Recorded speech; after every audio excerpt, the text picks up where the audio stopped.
This story is titled, My Wife Was Flirting with Her Ex When He Walked Into the Restaurant, until she turned around and realized I'd already left her to pay the bill alone. Hey everyone, I'm 29 years old and I've been married to Kelsey for 6 years now. We live in Tampa, and I guess you could say we have a decent life together. I work as an insurance adjuster, which isn't the most exciting career, but it pays the bills and keeps us comfortable. Looking back now, that particular evening started like any other night in what we called our normal routine, but it would end up being the beginning of the end of everything I thought I knew about my marriage. The silence in our house that night had a strange quality to it. It wasn't the peaceful kind of quiet you might expect from a couple settling into their evening routine. Instead, it felt heavy and textured, like the room itself was holding its breath and listening for something. There was a pressure in the air that I couldn't quite put my finger on, but it made me feel uneasy in a way I'd never experienced before in our own home. I could hear the bathroom light humming softly from upstairs, and beyond that, the faint mechanical buzz of Kelsey's electric toothbrush as she went through her nightly routine. Every now and then, there would be the occasional rustle of fabric as she moved around. Kelsey had this way of changing into her sleep clothes that always reminded me of someone in a commercial. Everything was smooth, effortless, and somehow detached from any real emotion or intimacy. I found myself sitting on the edge of our bed, staring at the half-empty glass of water that sat on her nightstand. What caught my attention was that the same orange slice from yesterday was still floating in it, now pale and bloated from soaking too long. It was such a small detail, but for some reason it bothered me more than it should have. The evening had supposedly ended normally, at least that's what we were both pretending. We'd had pizza for dinner, shared what seemed like a genuine smile, and exchanged a kiss that should have felt loving and natural. But looking back, I realized that kiss never quite reached her eyes. There was something missing in it, something hollow that I'd been trying to ignore for weeks. I didn't say anything when she pulled her phone under the table during dinner, angling the screen away from me so I couldn't see what she was looking at. I didn't ask who had texted her 4 times in a row while she stirred her pasta absently, like her brain wasn't even in the room with me anymore. I didn't question why she had started wearing perfume to girls' night out, but I noticed it. God, I noticed everything at that point. My mind had become hyper-aware of every small change in her behavior, every subtle shift in our routine that might mean something significant. It was like I was living with a detective's instinct that I never knew I possessed, cataloging details that my conscious mind wasn't ready to fully process yet. About 4 weeks ago, I had picked up her phone by mistake. It was an honest error. Both of our phone cases were identical navy blue matte cases with no decals or distinguishing marks. I only realized it wasn't mine the second I hit the home button and saw that her wallpaper was completely different. She had changed it to a photo of some mountain sunset, a beautiful landscape that I'd never seen before. More importantly, it wasn't from anywhere we'd ever been together, which struck me as odd since we usually shared photos from our trips and adventures. The lock screen lit up with a notification just as I was holding the phone, and the message that appeared made my blood run cold. It simply read, "Can't stop thinking about your lips." I dropped the phone like it had physically burned me, my hands shaking as the reality of what I'd just seen started to sink in.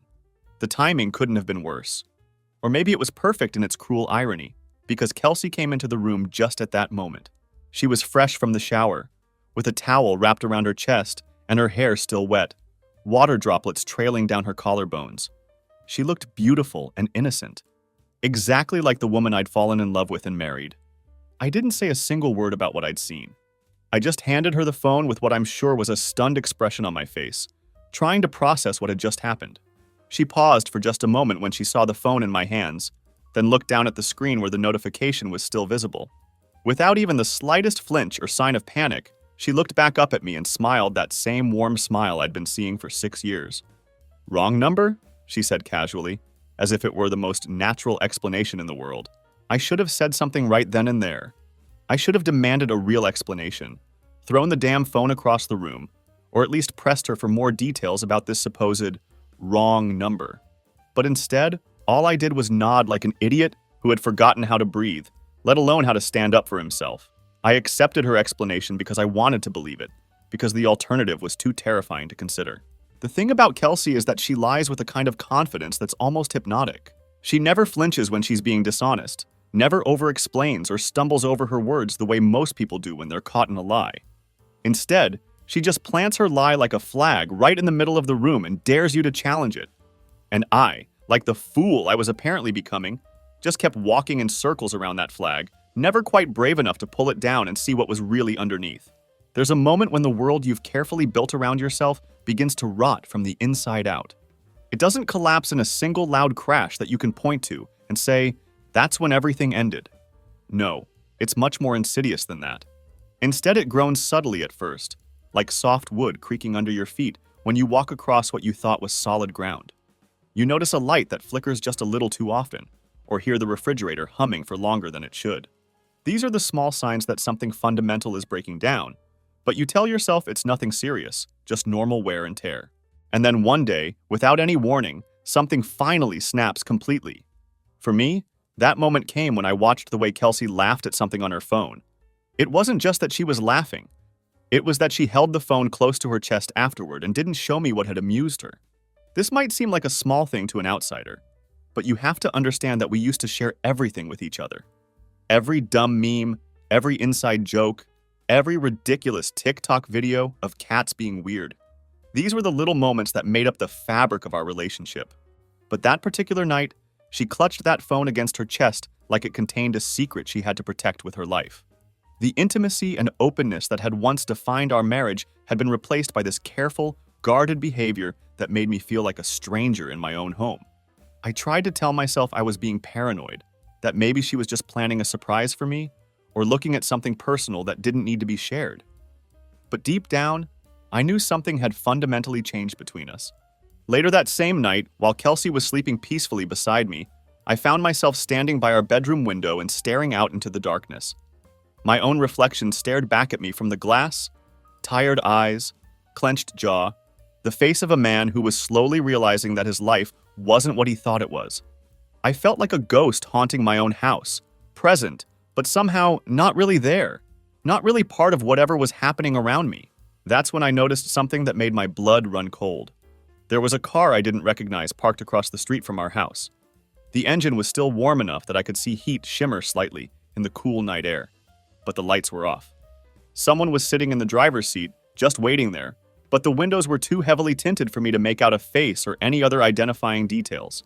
I stood there watching for what felt like an eternity. 7 minutes passed, then 12, and still the car remained motionless.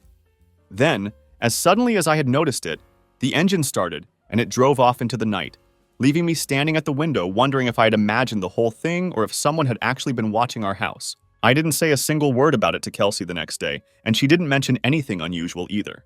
But I noticed that she hummed in the shower that morning, something she hadn't done in months. It was a small detail, but it stood out to me because it suggested she was in an unusually good mood for reasons I couldn't understand. I was beginning to realize that it's often the smallest details that betray a person's true state of mind. And I was finally starting to see all the little signs I'd been missing for who knows how long. There are certain moments in life that you remember not because they're loud or dramatic, but because they're surgical in their precision. They cut clean and deep, going straight to the bone in a way that makes you bleed slowly for days afterward. Sunday morning at exactly 6:52 a.m. was one of those moments for me.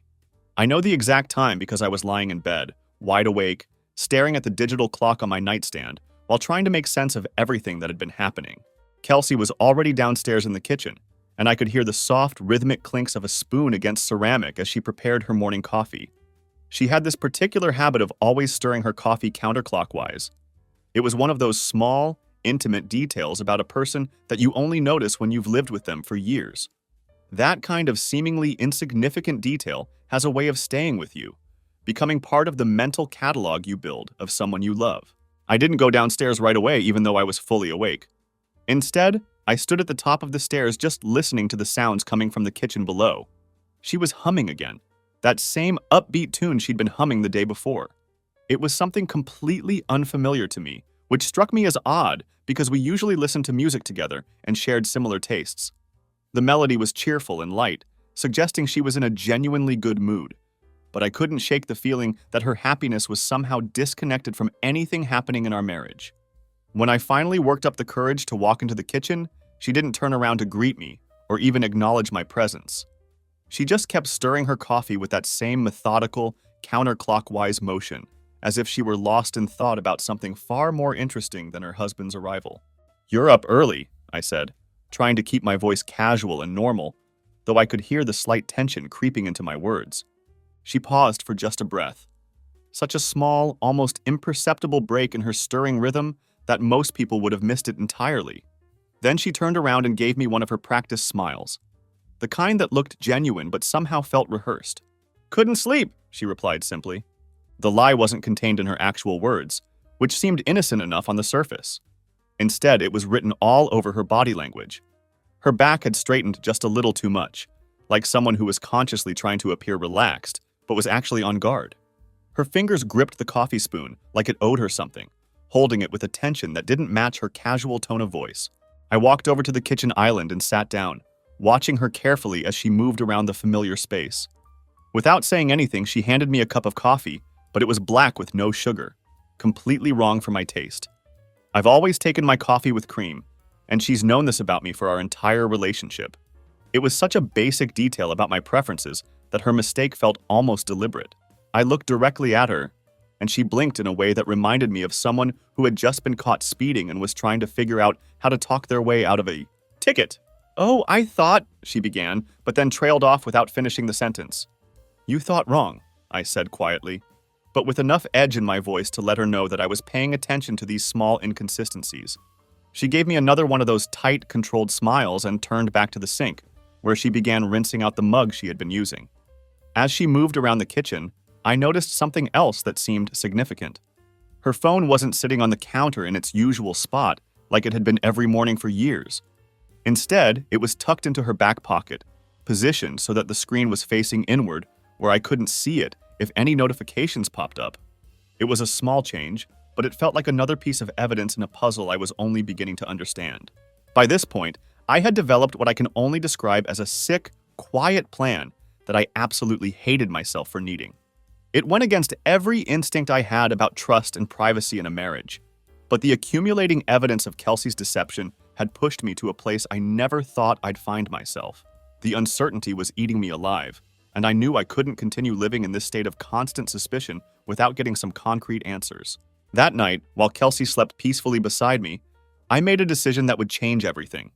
I crept downstairs to our home office, where we kept an old laptop that we rarely used anymore. What I remembered, and what Kelsey had apparently forgotten, was that she had logged into her iCloud account on this computer months ago and never bothered to sign out. At the time, it had seemed like such an insignificant detail, just a convenience so she could access her photos or documents if needed. Now it felt like a door that had been left unlocked. I opened the laptop like a surgeon preparing to open a chest cavity. My hands were careful and focused, but my heart was pounding so hard I was afraid it might wake her upstairs. The blue glow of the screen illuminated my face in the dark room as I navigated to her synced data. Photos, messages, notes, everything was there, perfectly organized and completely accessible. I felt like I was violating something sacred, but I also felt like I had no choice left. The first thing that hit me was a series of selfies that she had taken in what was clearly a hotel room I didn't recognize. The room had generic hotel furniture and bland artwork that definitely wasn't from any place we had stayed together. In these photos, her hair was perfectly curled, her lips were glossed to perfection, and one strap of her dress had been deliberately slid off her shoulder in a way that was unmistakably seductive. There were multiple shots of the same pose from 4 different angles, as if she had been trying to find the most flattering one. All of these carefully crafted selfies had been sent to a contact saved simply as D. No full name, no identifying information, just a single letter that told me everything and nothing at the same time. The messages that followed these photos made my stomach turn. "I can still taste you," read one. "Next Thursday can't come fast enough," said another.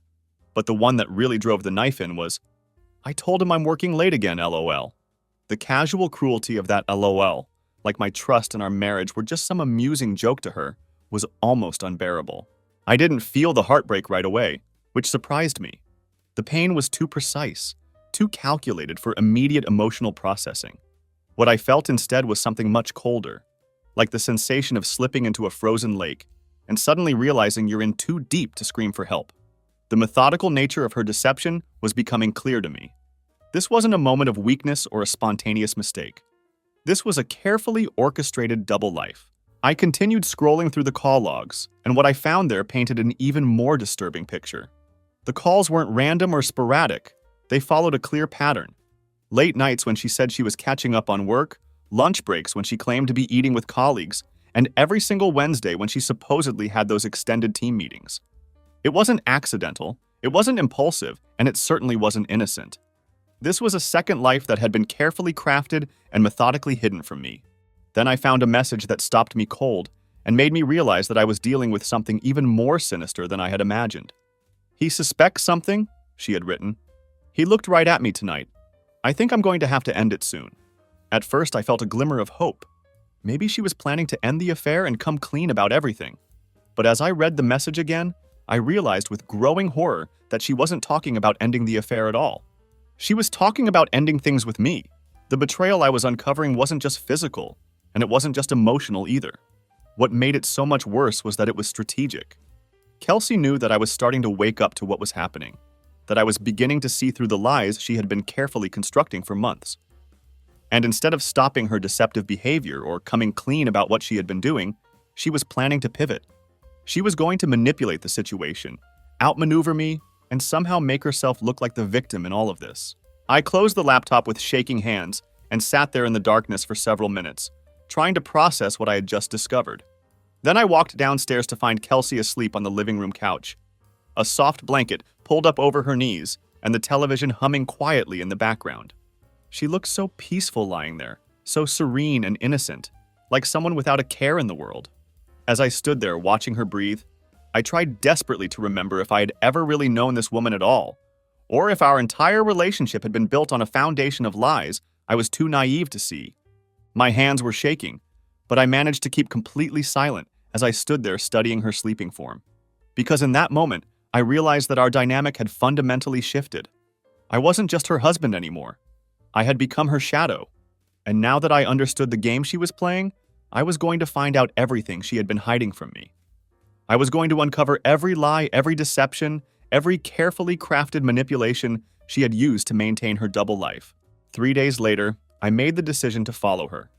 I didn't put on any disguises or wear a trench coat like some character in a detective movie.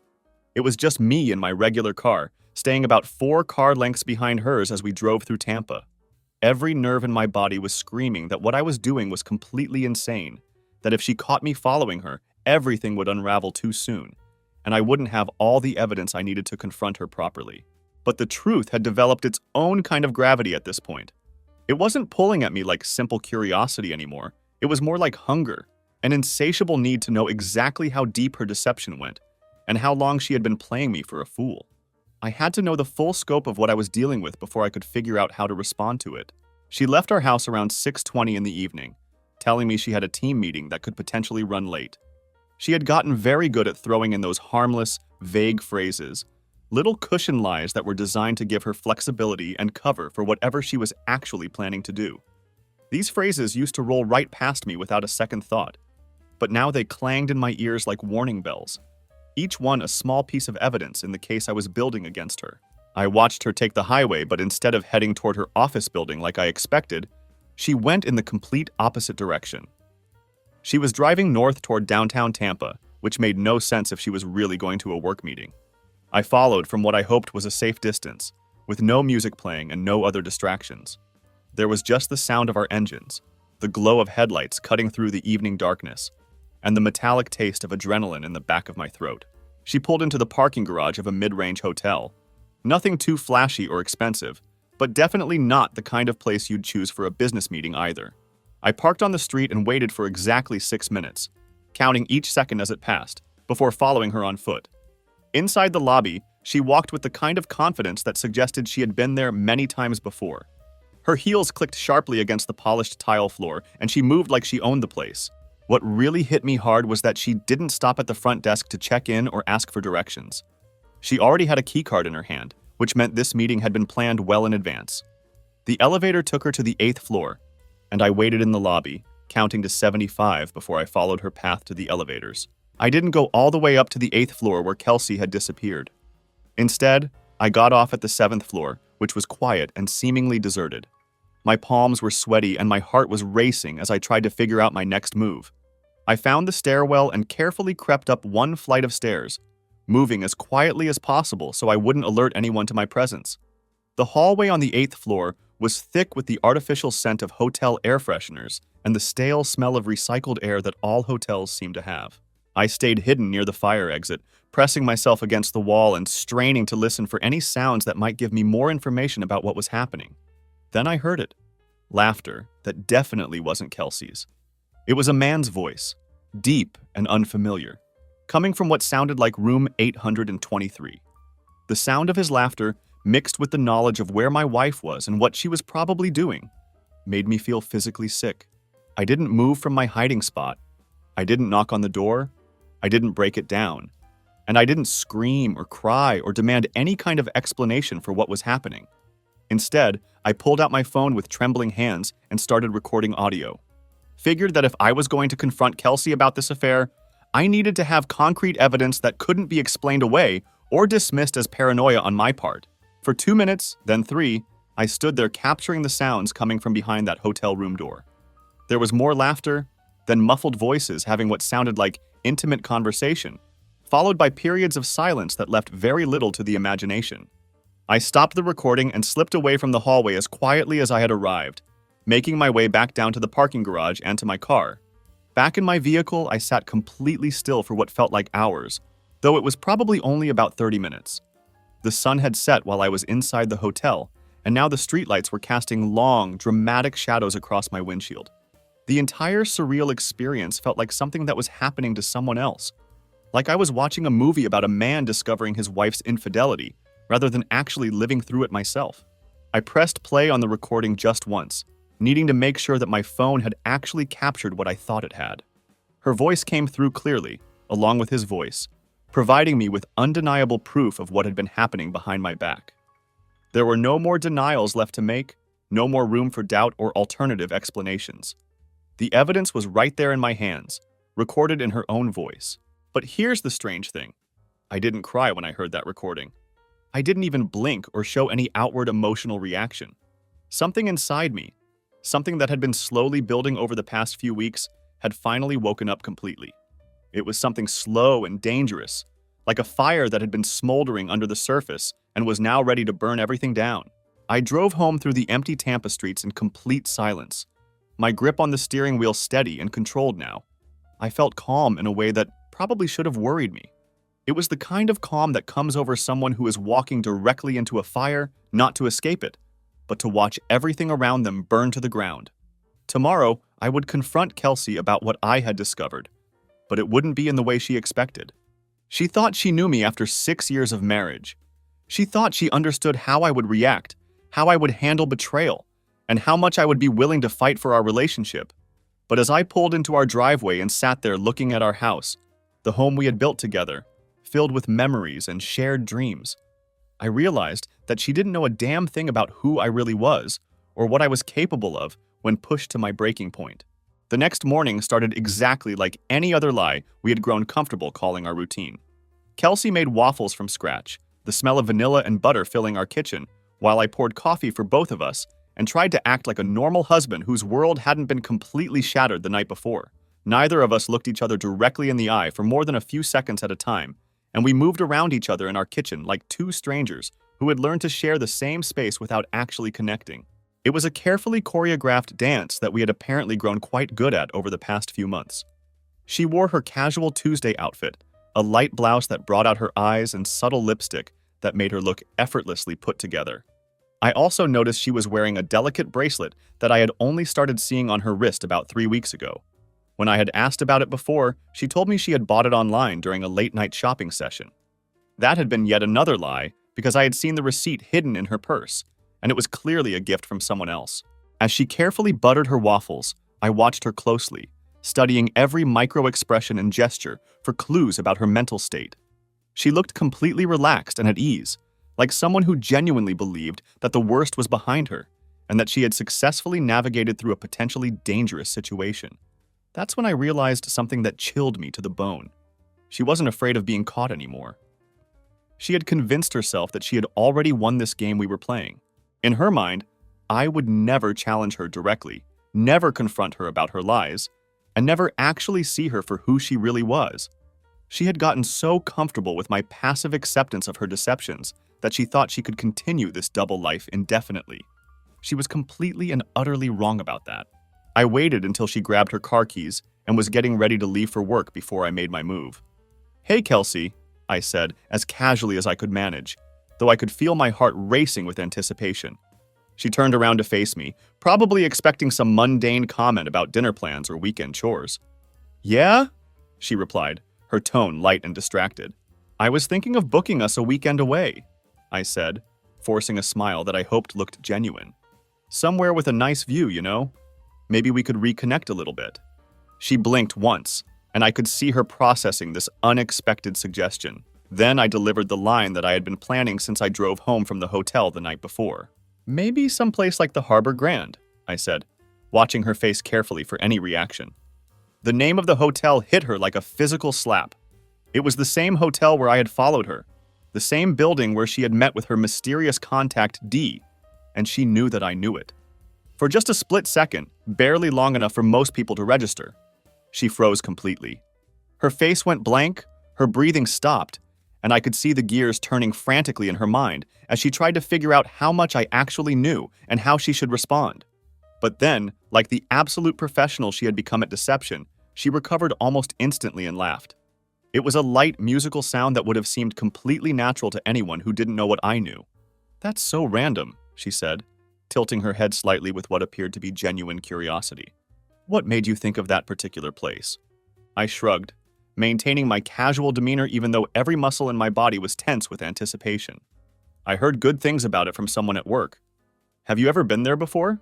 She looked directly into my eyes without flinching and delivered her answer with the same confidence she had shown when explaining away that text message weeks ago. "Nope," she said simply. "Never been there." She lied right to my face, as bold and shameless as ever. And with that single word, I knew beyond any shadow of a doubt that I was completely done playing nice. The gloves were officially coming off, and tomorrow I would begin the real war. That night, I prepared everything with the methodical precision of someone building a legal case. I sat at our kitchen table with my laptop and a pair of noise-canceling headphones, working late into the evening to organize all the evidence I had gathered over the past few weeks. I wasn't just collecting random screenshots and recordings anymore. I was creating a comprehensive archive that would be impossible for Kelsey to explain away or dismiss as a misunderstanding. I made multiple backups of everything. The audio file I had recorded at the hotel, screenshots of all the messages between her and D, and photos that I had pulled from her synced cloud storage showing her in various hotel rooms that I didn't recognize. I even found a copy of a room reservation that had been made in her name, complete with a digital receipt that included her signature and the exact check-in time that corresponded with one of her supposed late work meetings. This wasn't going to be a simple confrontation where she could twist the facts or make me doubt what I had seen with my own eyes. I was going to corner her with so much evidence that lying would become impossible, even for someone with her considerable skills at deception. Every detail was documented, every timeline was verified, and every piece of the puzzle was ready to be laid out in front of her. At 10:15 p.m., I heard her car pull into our driveway. She walked through the front door with that same light, carefree energy she'd been displaying for weeks, humming softly under her breath like someone who had just had a wonderful evening with friends. This time, however, I didn't pretend to be asleep or busy with something else. Instead, I stood in the hallway waiting for her, my laptop closed but ready on the kitchen table behind me. She paused when she saw me standing there, clearly not expecting me to be waiting up for her return. She kicked off her heels and gave me a questioning look, probably wondering if something was wrong or if there was some kind of household emergency she needed to know about. "Hey," she said, her tone casual but with a slight edge of curiosity. "You're up late tonight." "Couldn't sleep," I replied, echoing the same words she had used during that coffee incident days earlier. The irony wasn't lost on me. She walked past me toward our bedroom, and I could smell the faint scent of unfamiliar cologne clinging to her clothes. Another small piece of evidence to add to my growing collection. "I'm absolutely exhausted," she said over her shoulder. It was such a long night with the girls. I followed her into the bedroom, where she sat down at her vanity and began the process of taking off her jewelry. She was still pretending that this was just another ordinary evening, going through the motions of her nighttime routine like nothing had changed between us. She reached up to remove her earrings, acting like this was simply another day in our normal married life. That's when I took out my phone and pressed play on the audio recording I had made at the hotel. The sound of her laughter mixed with an unfamiliar man's voice filled our bedroom, followed by the unmistakable sounds of intimate conversation and physical intimacy. The recording was crystal clear, and there was absolutely no mistaking what was happening in it. Her eyes shot to mine immediately, and I saw something I had never seen before in her expression. Genuine fear mixed with calculating anger. "What is that?" she asked sharply, her voice cutting through the air like a blade. I didn't answer her question directly. Instead, I just let the recording continue to play, allowing the evidence to speak for itself. The voices, the laughter, the lies, it was all there, captured in digital clarity that couldn't be explained away or dismissed as a misunderstanding. Her face went through a series of rapid changes, flickering like a television with a bad signal, before finally settling into something hard and cold that I had never seen before. It was like watching a mask fall away to reveal the person who had been hiding underneath all along. "I don't know what you think you've got there," she said flatly, her voice completely devoid of the warmth and affection I had grown accustomed to over 6 years of marriage. "No." I walked closer to where she was sitting and dropped the printed screenshots onto our bed like playing cards. "Because this looks pretty clear to me." She stared down at the evidence I had laid out. Photos of her in hotel rooms, screenshots of her intimate messages, records of her lies and deceptions stretching back months. She wasn't looking at them with shame or remorse or any of the emotions I might have expected from someone who had been caught in such an elaborate web of lies. Instead, she was studying them with the cold calculation of someone trying to figure out how to minimize the damage to herself. And then she looked me directly in the eye and said something that changed everything between us forever. "You should have stayed out of it." That single moment broke something fundamental, not just between us as a couple, but deep inside me as a person. Her response to being caught wasn't shame, remorse, or even panic about the consequences of her actions. She wasn't sorry for what she had done, and she wasn't scared about what it might mean for our marriage or our future together. Instead, she was angry, genuinely furious that I had dared to investigate her behavior and uncover the truth about her double life. She was outraged that I had looked behind the curtain she had so carefully constructed, that I had refused to remain the passive, trusting husband who accepted her lies without question. In her mind, I was the one who had violated some unspoken agreement by refusing to stay blind to her deception. The audacity of that perspective was breathtaking, but it also revealed everything I needed to know about who she really was beneath the facade she had maintained for so long. I didn't yell at her, even though every fiber of my being wanted to unleash years of suppressed frustration and betrayal. I didn't cry, even though the emotional weight of what was happening should have reduced me to tears. Instead, I just nodded slowly, like someone who had finally received confirmation of something they had suspected all along.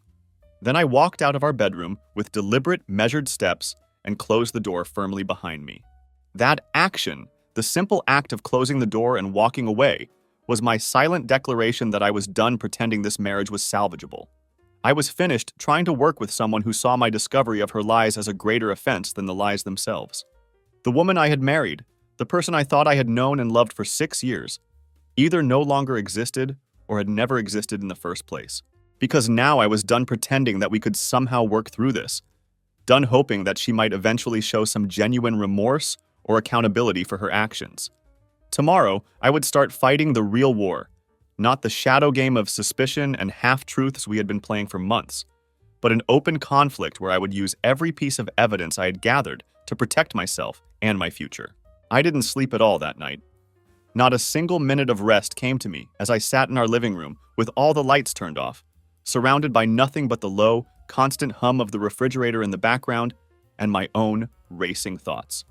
Kelsey stayed in the bedroom with the door locked, her own silent declaration of war and her way of establishing battle lines in what had once been our shared home.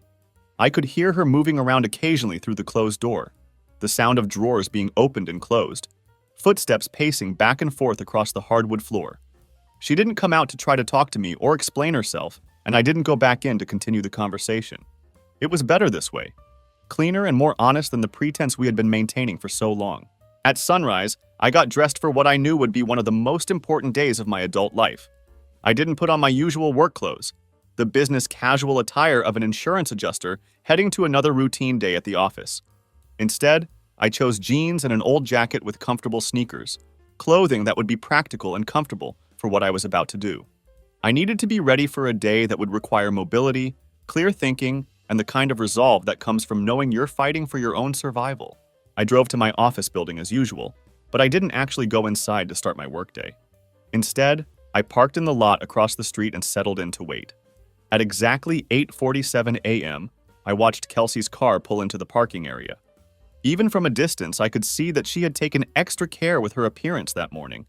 Her hair was styled in fresh curls, her lip gloss caught the morning sunlight, and she was wearing that same bracelet that I now knew had been a gift from her lover. She looked completely unbothered by the previous night's confrontation, like it had been nothing more than a mild inconvenience that she had already put behind her. She walked into the building with the same confident stride she always had, like this morning was just another Tuesday, and her husband hadn't just discovered months of carefully orchestrated lies and betrayal. Her composure was remarkable, but it also told me everything I needed to know about how little our marriage actually meant to her. I waited exactly 6 minutes after she disappeared into the building, then I got out of my car and walked across the street. But I didn't head toward the elevator that would take me to her floor and my usual routine. Instead, I walked directly to the Human Resources Department because I had discovered something else during my investigation that Kelsey didn't know I knew. You see, Kelsey wasn't just cheating on me with some random stranger she had met at a bar or through a dating app. The situation was much more complicated and professionally damaging than that.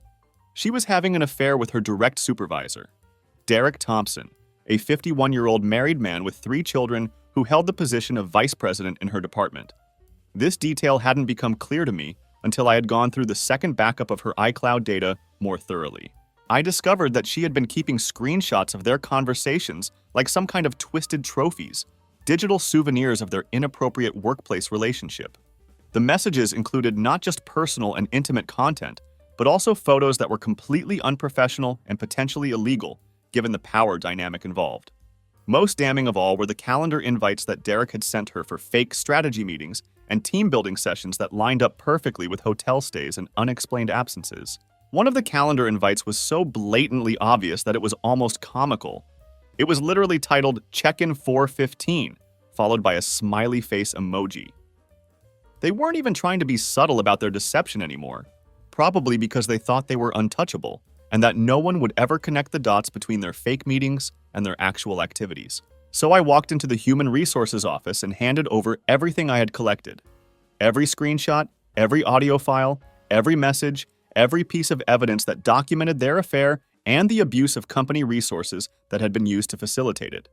I gave it all to the woman behind the glass door with Human Resources stamped in neat black letters, and I watched her face change as she began to understand the scope of what she was looking at.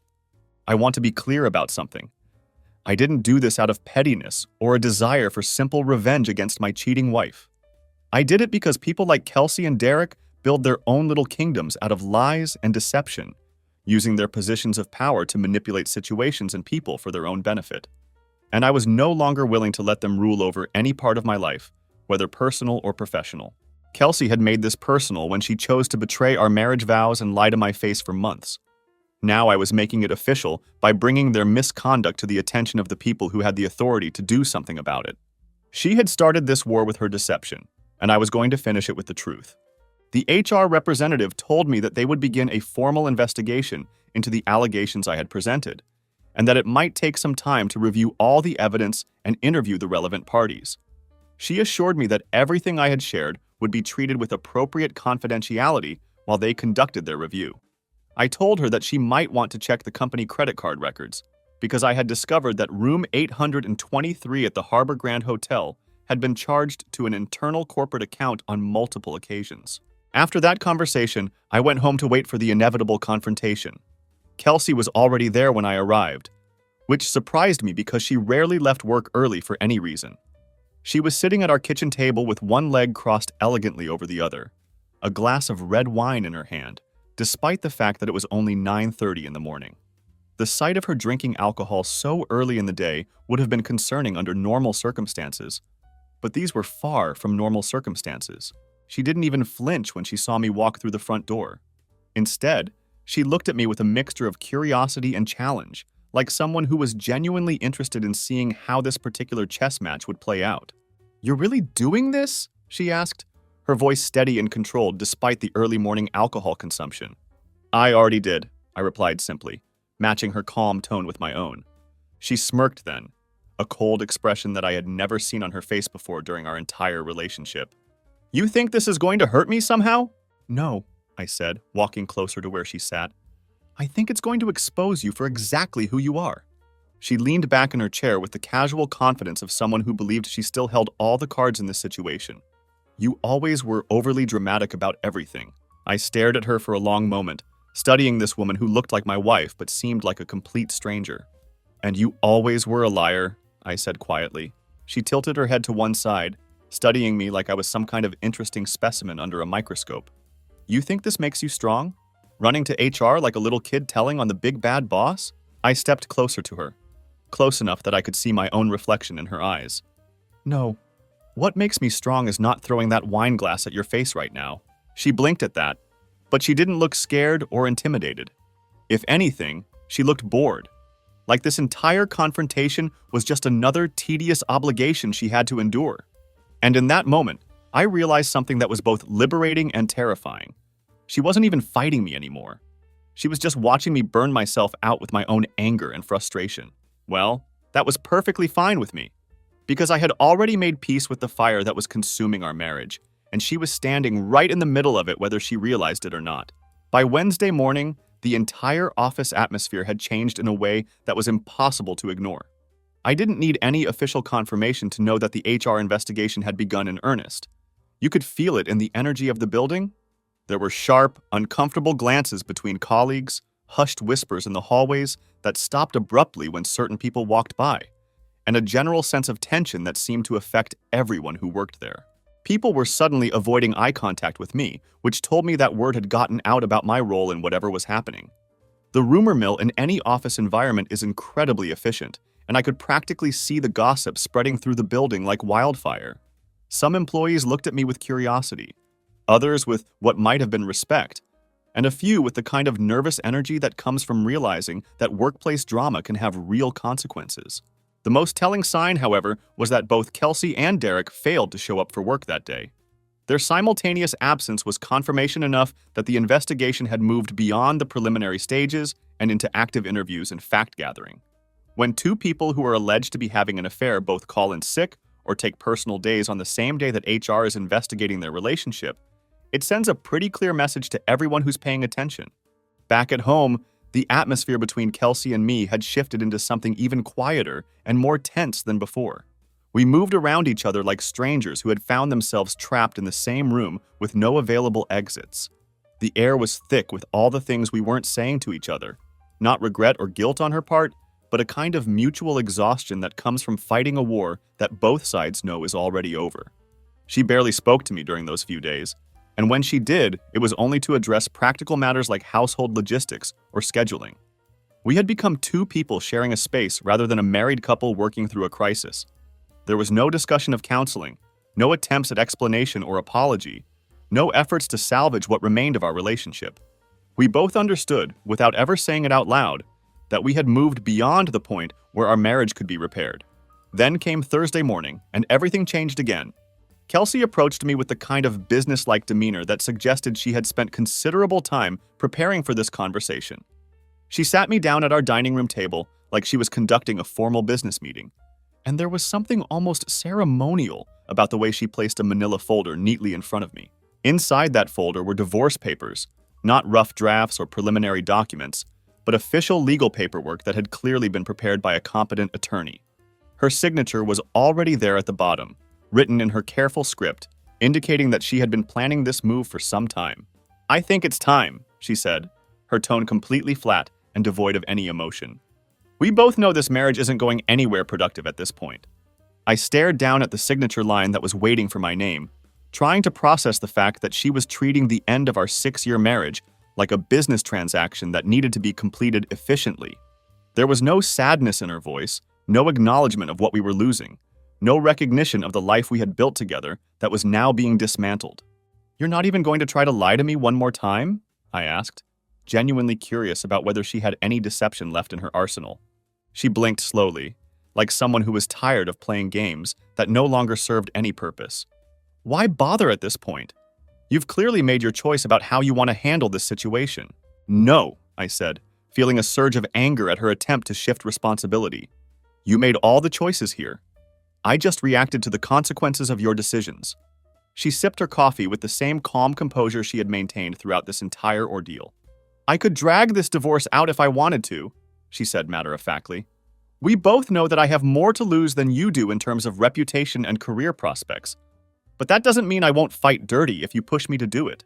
I looked at her carefully, trying to determine if this was a threat or just a statement of fact. I'm not afraid of a fight anymore, I told her. I've already lost everything that really mattered to me. She leaned back in her chair, studying me with the same calculating expression I had seen so many times over the past few weeks.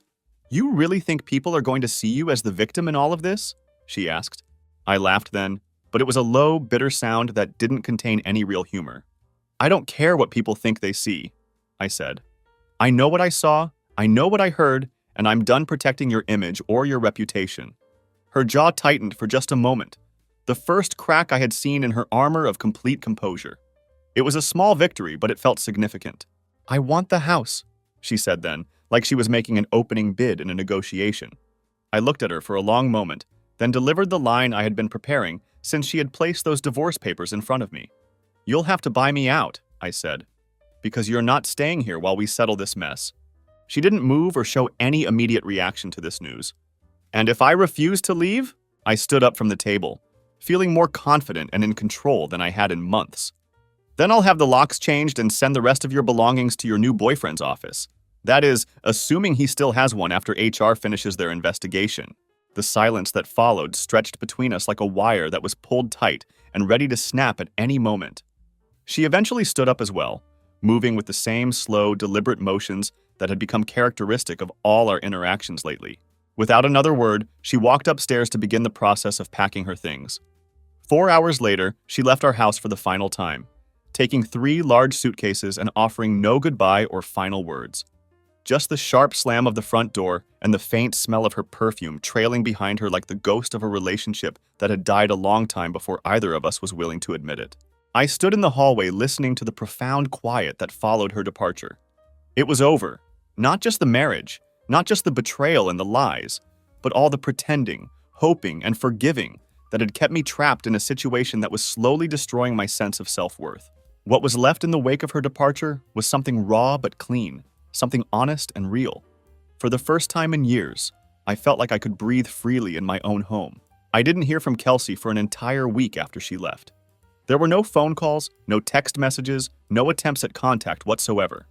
The complete silence was jarring at first, like the disorienting feeling you get when you leave a loud concert and your ears are still ringing from all the noise that suddenly isn't there anymore. For days, I found myself unconsciously listening for her key in the door, or expecting to see her car pull into the driveway, or waiting for some kind of communication about practical matters that needed to be handled. But slowly, as the days passed without any contact from her, that oppressive quiet began to transform into something that actually felt good. It was like physical space was opening up in my chest, in the place where something heavy and suffocating had been sitting for months without me fully realizing it. I could take deep breaths again.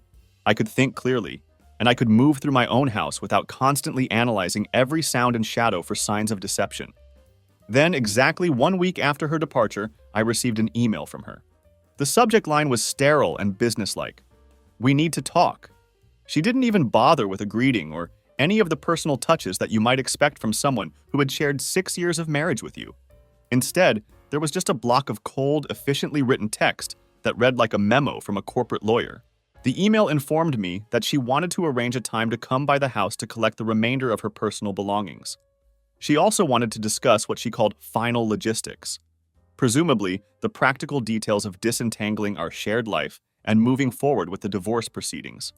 What struck me most about the tone of her message was that there was no mention of what she had done to destroy our marriage, no apology for her months of lies and deception, and no acknowledgement of the pain she had caused. It was written in the administrative voice of someone checking items off a to-do list, someone who viewed the end of our marriage as nothing more than a series of tasks that needed to be completed efficiently and without unnecessary emotional complications. The cold professionalism of it was somehow more hurtful than outright hostility would have been. I responded by telling her that she could come by the house on Friday between 5 o'clock and 6:30 p.m. to collect her things, but that I wouldn't be there during her visit. I had no interest in another face-to-face confrontation, and I certainly didn't want to spend an hour or two watching her pack up the remnants of the life we had built together. Instead, I spent Thursday evening going through every room, every drawer, and every cabinet, carefully collecting her belongings and organizing them into labeled boxes that I left in the garage. It was a strange and emotionally exhausting process. Every item I packed, her books, her jewelry, her clothes, her decorative objects, represented some memory or shared experience that now felt tainted by everything I had discovered about her double life. I found myself handling these objects like they were evidence from a crime scene, trying to maintain emotional distance while still being thorough and fair about what belonged to her. When I returned home later that Friday night, I noticed something that hit me harder than I had expected. She had left behind a single photograph, and it wasn't just any random picture that had been forgotten in her hurry to pack. It was the photograph, the one we had taken on our 3rd anniversary during a romantic weekend trip to Charleston. In the picture, we were standing in front of the famous Rainbow Row, with the colorful historic houses blurred into soft lights behind us. Both of us were slightly drunk and stupidly happy, laughing at some joke that I couldn't even remember anymore. I remembered that particular night so clearly because I had spent most of it thinking that I had found the person I wanted to grow old with. I felt so lucky and grateful to be married to someone who seemed to understand me completely, someone who made me laugh and who I genuinely enjoyed spending time with. That photograph had represented everything I thought our marriage was: joy, partnership, mutual affection, and a shared future that stretched out ahead of us, full of possibilities. She had left it face down on the nightstand, with no note and no explanation for why she had chosen to abandon this particular memento of our relationship. I stared at it for a long time, trying to understand what message she might have been trying to send, or if leaving it behind had been intentional at all. Eventually, I made a decision that felt both symbolic and necessary. I took the photograph outside to the fire pit in our backyard and burned it. I watched as the corners curled and blackened, as our smiling faces disappeared into ash, and as the bright lights of Charleston faded into nothing.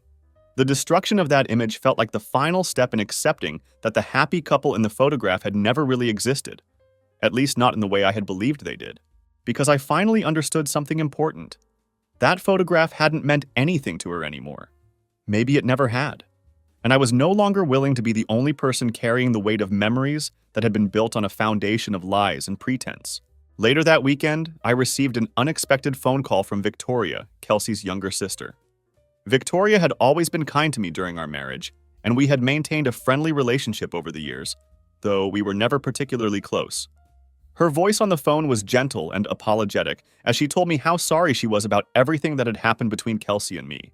What surprised me was that Victoria said she had no idea about the affair or any of the problems in our marriage until very recently. According to her, Kelsey hadn't told anyone in her family about what was happening, which struck me as both typical and telling. Kelsey had always been skilled at compartmentalizing different aspects of her life, keeping her secrets locked away in separate boxes that never touched each other. I almost laughed when Victoria mentioned that Kelsey hadn't shared her version of events with the family yet. Of course she hadn't, because I was willing to bet that in Kelsey's eventual telling of this story, I would somehow end up being cast as the villain. I would be portrayed as the insecure, paranoid husband who couldn't handle a modern relationship, the one who had violated her privacy by spying on her, the one who had overreacted to what she would probably characterize as a minor indiscretion or misunderstanding. Victoria asked if we could talk sometime, saying that she wanted to hear my side of what had happened. It was a generous offer, and I appreciated the fact that she was willing to listen before making any judgments about the situation. I told her honestly that there really wasn't a side to hear. There were just facts, a clear timeline of events, and a long list of things that had never quite added up until they finally did. I explained that I wasn't interested in trying to influence how her family viewed the situation, or in defending my actions to people who hadn't lived through what I had experienced. The truth was what it was, regardless of how Kelsey chose to spin it, or what narrative she decided to construct to protect her reputation. The next morning, I received a phone call from the Human Resources Department at our company. The woman I had spoken with previously informed me that Derek Thompson had submitted his resignation, citing personal reasons for his departure. She also told me that Kelsey had been placed on unpaid leave pending the completion of their investigation into the workplace misconduct allegations. I thanked her for the update and hung up the phone, feeling a complex mixture of emotions that I couldn't quite sort through. It wasn't vindication exactly, and it certainly wasn't justice in any meaningful sense of the word, but it was something. It was the sound of consequences finally reaching the surface, the proof that actions have repercussions even when people think they're clever enough to avoid them. The professional ramifications of their affair were now becoming public knowledge within the company, and both of them would have to deal with the career damage that comes from mixing personal relationships with workplace power dynamics. Derek's resignation suggested that the evidence I had provided was substantial enough to make his position untenable, while Kelsey's unpaid leave indicated that the investigation was still ongoing and that her job security was very much in question. After ending the call with HR, I found myself sitting in my house, which was finally starting to feel like my house again, rather than a shared space filled with tension and secrets. The silence that had initially felt empty and disorienting was gradually transforming into something more peaceful. It was the quiet of a home that was no longer harboring lies, where I didn't have to constantly analyze every conversation for hidden meanings or wonder what was happening when I wasn't around.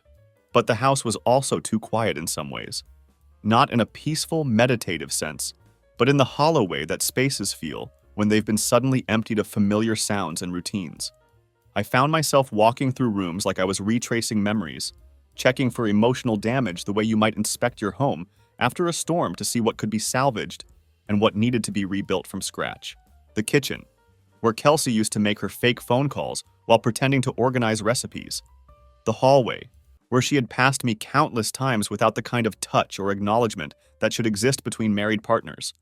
Our bedroom, now stripped of her perfume, her jewelry, her nighttime routines, and all the lies that had been told within those walls. All of it felt foreign now, like I was walking through someone else's life rather than reclaiming my own space. Then I made a discovery that provided me with one final piece of insight into the person I had been married to. When I opened the closet to begin the process of reorganizing the space, I found that she had left behind a single sweater. It was actually one of mine. A blue, soft, oversized pullover that I hadn't seen in months because she had essentially claimed it as her own. She used to steal it from my side of the closet whenever the weather got cold, and it had become one of those small, intimate details that couples share. I remembered her wearing that same sweater on the night we had binge-watched The Office for what must have been the 4th time. Both of us laughing at jokes we had already heard before but still found amusing. I also remembered her wearing it on another evening when she had told me, with what seemed like complete sincerity, that she felt lucky to be married to someone like me. Standing there holding that sweater, I realized just how skilled she had been at delivering those kinds of lines. The affectionate comments and expressions of gratitude that had made me feel valued and loved. And I realized how desperately I had wanted to believe them, even when my instincts were telling me that something fundamental had changed in our relationship. I didn't cry when I held that sweater, and I didn't let myself get lost in a spiral of nostalgic memories about better times in our marriage. Instead, I made a practical decision that felt both symbolic and necessary. I folded the sweater carefully and placed it into a bag that I had already labeled for donations. Let someone else give it a second life. Someone who could wear it without carrying the weight of broken promises and manufactured intimacy. By the following Tuesday, my lawyer had filed the first round of official divorce paperwork with the court. The process was moving forward with surprising efficiency, largely because there was no contest or fight coming from Kelsey's side. She had simply signed her name to the necessary documents with the same neat, detached signature I had seen on the original papers she had presented to me. It was like watching someone close a business deal rather than end a marriage, professional, efficient, and completely devoid of emotional investment. But when the paperwork came back from her attorney, I noticed something in the financial disclosure section that caught my attention and made me realize that Kelsey's deception had been even more comprehensive than I had originally understood. She had listed an independent savings account that I didn't know existed, an account that contained over $26,000 and had been opened approximately 11 months earlier. The timing of that account opening was significant because it corresponded almost exactly with when Kelsey had started staying late at work more frequently and when I had first begun to notice subtle changes in her behavior and routine. This wasn't money that had been saved from some separate income source or inheritance that I wasn't aware of. When I called the bank to inquire about the account details, I discovered that it had been funded by regular monthly transfers from our joint checking account. The individual amounts had been small enough to avoid immediate notice, usually between $200 and $400 per month, but they had been consistent and deliberate. She had been systematically skimming money from our shared finances, building up her own private nest egg while I remained completely unaware of what was happening. It wasn't just an affair anymore, and it wasn't even simple betrayal. This was evidence of a comprehensive exit strategy that she had been executing for almost a year. She hadn't been planning to work through our marital problems or find a way to reconnect with me.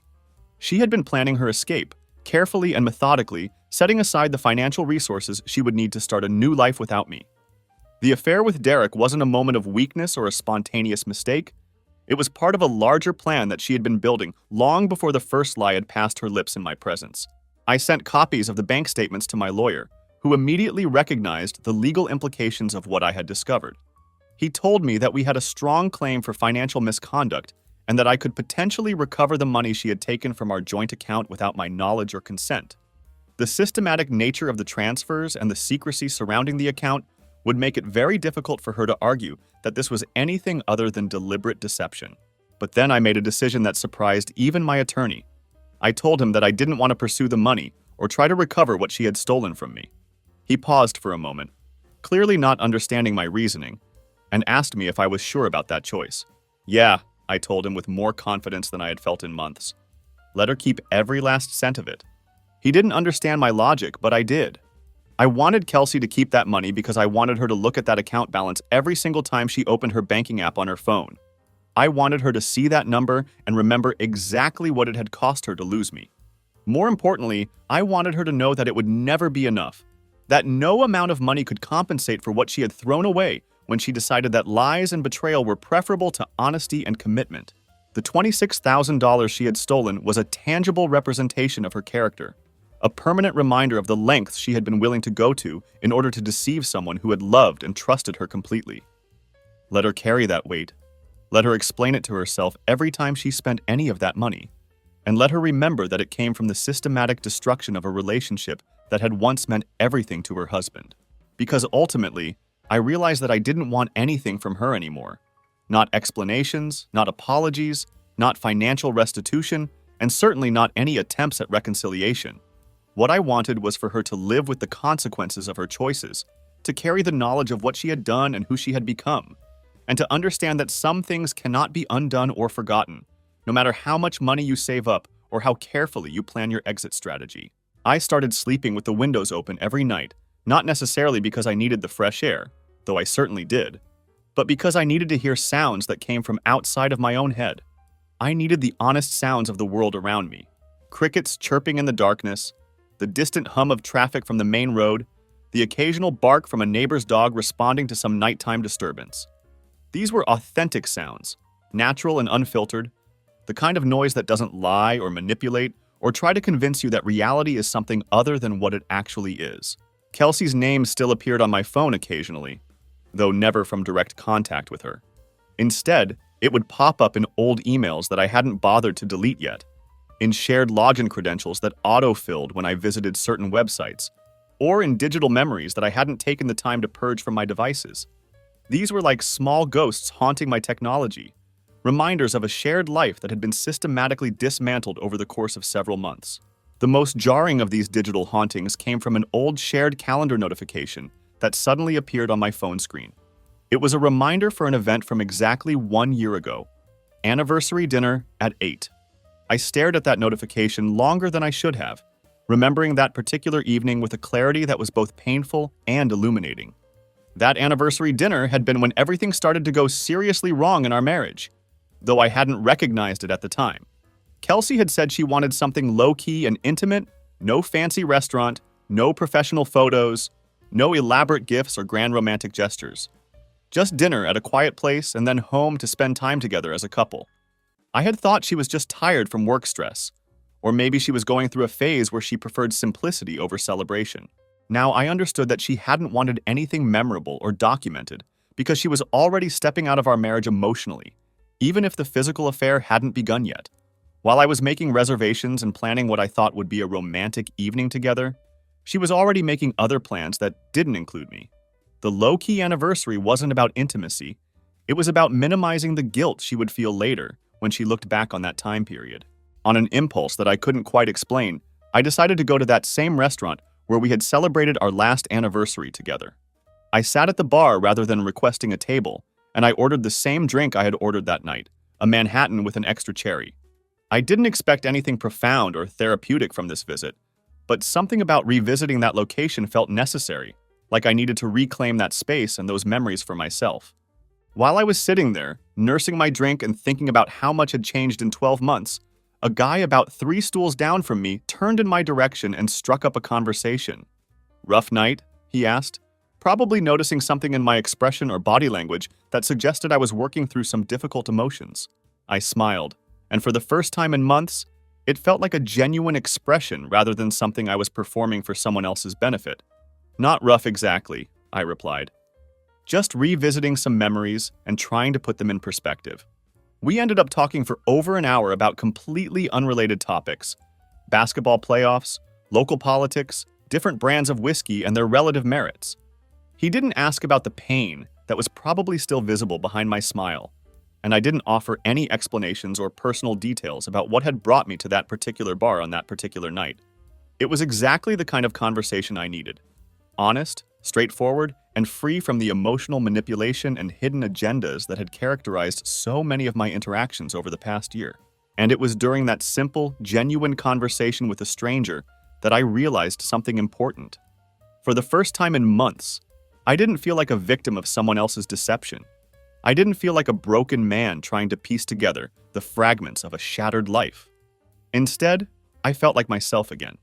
A man who had been betrayed and broken open by someone he trusted, certainly, but not someone who had been permanently damaged or destroyed by that experience. I had been changed by what happened with Kelsey, absolutely, but somewhere between discovering that first text message and sitting in this bar having an honest conversation about nothing particularly important, I had started to transform from someone who was merely surviving into someone who was actually living again. Somewhere in that progression from suspicion to discovery to confrontation to legal proceedings, I had learned something crucial about myself. I didn't need closure from Kelsey. I didn't need her apologies or her explanations or any expression of regret from her about what she had done to our marriage. In her own brutal way, she had already given me everything I needed. Her lies, her elaborate planning, her systematic deception, and even her cold, calculated exit from our relationship. All of these things were gifts, though certainly not the kind anyone would want to receive. They had torn away every illusion I had been carrying about our marriage and about her character, leaving nothing behind but the unvarnished truth. And truth, no matter how ugly or painful it might be, is always solid ground that you can build something new upon. I paid my bar tab, walked outside into the humid Tampa air that smelled like approaching rain, and realized that I wasn't waiting for anything anymore. I wasn't hoping for some final conversation that would provide closure. I wasn't expecting an apology that would somehow make the pain go away. And I wasn't looking for any kind of resolution that would restore what had been lost. Instead, I was simply moving forward, and that felt like the beginning of something real and authentic in my life for the first time in over a year. The divorce was officially finalized on a Friday morning at exactly 10:22 a.m., according to the timestamp on the email I received from my attorney. There was no dramatic courtroom scene, no lawyers breathing fire at each other across a conference table, no final confrontation where years of accumulated grievances were aired in front of a judge. Instead, the end of my 6-year marriage was delivered as a sterile email attachment, a PDF document with official letterhead and legal terminology that reduced our entire relationship to 7 pages of bureaucratic language. I opened the file and scanned through the formal language until I found the key sentence that made everything official. The marriage is hereby dissolved. That was it. 6 years of shared experiences, dreams, plans, and what I had believed was genuine love, all reduced to a single sentence in a legal document that would be filed away in some government database and forgotten. I didn't feel anything at first when I read those words. There was no sense of triumph or relief, no emotional collapse or dramatic outpouring of grief, just a profound silence that seemed to settle over me like a heavy blanket. It was a different kind of quiet than the tense, watchful silence that Kelsey had left behind when she moved out. This was something much more peaceful, still and calm, but not empty. It was the silence of completion, of a chapter finally being closed so that a new one could begin. That evening, I sat on my back porch with a cold beer and no particular thoughts or agenda. It had rained earlier in the day, and the wooden deck was still damp beneath me. The air smelled clean and fresh, like the world had been washed and reset. I wasn't analyzing my emotions or trying to process the significance of the day. I was just sitting there, existing in the present moment without the weight of deception or uncertainty pressing down on my shoulders. Then my phone buzzed with a text message, and when I looked at the screen, I saw Kelsey's name for the first time since she had left. There was no greeting, no attempt at politeness or social convention. Just 2 lines that revealed everything I needed to know about her state of mind. "You really never broke. I thought you would." I stared at that message for a long time, reading it over and over again as I tried to understand what had motivated her to send it. Then I realized what it was. This was her final move in a game that she apparently thought we were still playing. She wasn't reaching out to apologize for what she had done or to express any regret about how our marriage had ended. She wasn't asking for forgiveness or trying to make amends for the lies and betrayal. Instead, she was checking to see if she still mattered to me. She wanted to know if she still had the power to affect my emotional state, if the dissolution of our marriage had destroyed me in the way she had apparently expected it would.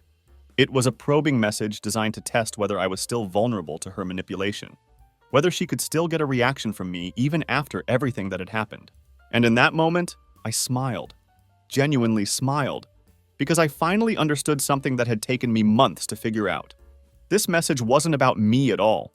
It was about her need to feel significant, her need to believe that she had been important enough to cause lasting damage when she left. She couldn't stand the possibility that I might actually be okay without her, that I might have moved on and built something better from the wreckage she had left behind. I didn't reply to her message. I deleted it from my phone and then blocked her number entirely, not out of anger or spite, but because she simply didn't deserve even a single pixel of space on my screen anymore.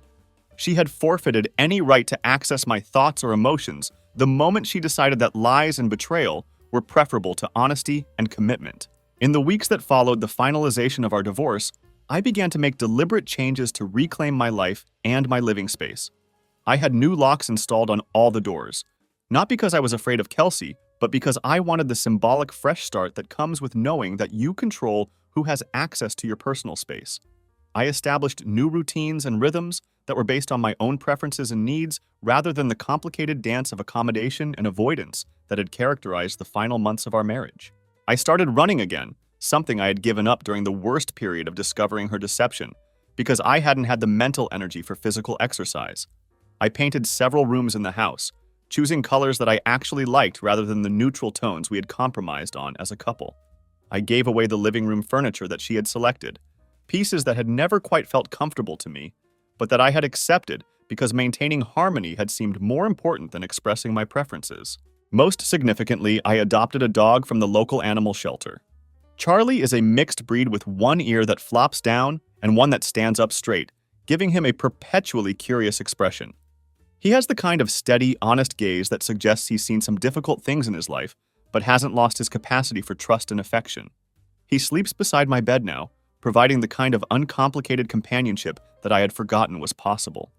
Charlie doesn't ask probing questions about my emotional state. He doesn't lie about where he's been or what he's been doing. And he doesn't have any hidden agendas or secret relationships that might threaten our bond. He just exists in the present moment, breathing steadily and warmly, offering the kind of loyal presence that I had thought I was getting from my marriage, but that had turned out to be an elaborate performance. Sometimes people ask me if I'm angry about what happened, or if I miss Kelsey and the life we had built together. The answer to both questions is more complicated than most people expect. I don't miss her, not the real her that I discovered beneath all the lies and manipulation. But I do miss the man I was before I allowed her behavior to diminish my sense of self-worth. Before I started bending and reshaping myself to accommodate her moods and needs and increasingly erratic behavior. That version of myself, the trusting, optimistic man who believed that love was about mutual support and honest communication, isn't coming back. And honestly, I'm glad about that, because what emerged from the wreckage of my marriage is someone I actually trust and respect. What crawled and clawed its way through every lie, every betrayal, and every sick little game that Kelsey had played was someone fundamentally different from the man I had been at the beginning of this ordeal. The person who emerged from the wreckage wasn't the same trusting, accommodating husband who had been willing to overlook red flags and accept explanations that didn't quite make sense. Instead, I had become someone who understood his own worth and refused to compromise his integrity for the sake of maintaining a relationship built on deception. And if anyone reading this story finds themselves in the thick of a similar situation, if you're staring down the barrel of betrayal and wondering whether you can possibly come out the other side intact, I want you to know that you absolutely can. You will survive this, and more than that, you will eventually thrive again. But I won't lie to you. You won't be exactly the same person you were before. The experience will change you in fundamental ways that you can't anticipate or control. However, those changes don't have to be destructive or permanently damaging. In fact, if you allow them to, they can make you better, stronger, and sharper than you were before you went through this trial. You'll develop a clearer understanding of your own boundaries and a more finely tuned ability to recognize when someone is trying to manipulate or deceive you.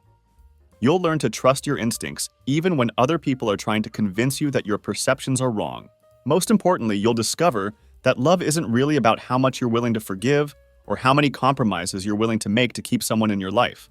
Real love, the kind worth fighting for and building a future around, is about how much of yourself you refuse to lose in the process of caring for someone else. It's about maintaining your own identity, values, and self-respect even when you're deeply committed to another person's happiness and well-being. The months following my divorce taught me that there's a profound difference between surviving a traumatic experience and actually living your life with purpose and authenticity.